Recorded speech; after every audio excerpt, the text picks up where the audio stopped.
Ito na si Mamsi, oh.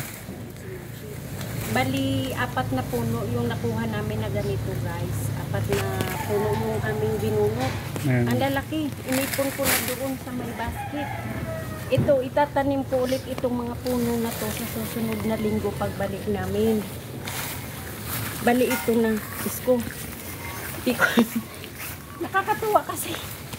Tingnan mo naman, hindi mo naman masabing kahoy na siya kasi napuputol pa nga eh.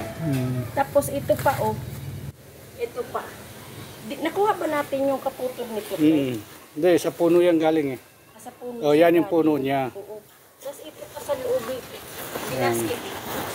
Tingnan nyo guys, oh, ang dami. Ayan oh, 4 na puno lahat ito. Ito. Oh, meron na tayong gagataan, mayroon tayong pang yaga, o di ba ang dami.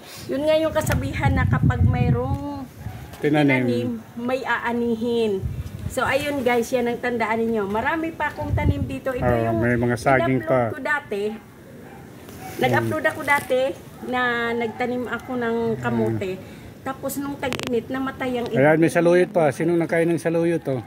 Ito sa luyot naman, pinapatigas namin kasi yung buto pala nito, yun ang pinangtatanim. Sayang nga yung mga okra, ang dami-dami tumigas lang kasi minsan twice a month lang kami kung pumunta.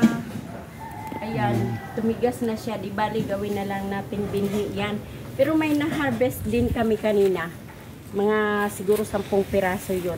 So ito dito ko tuwang-tuwa kasi 'di ba kahit na nakakapagod, init na init, nangitim na si Mamsi sa kakatanim.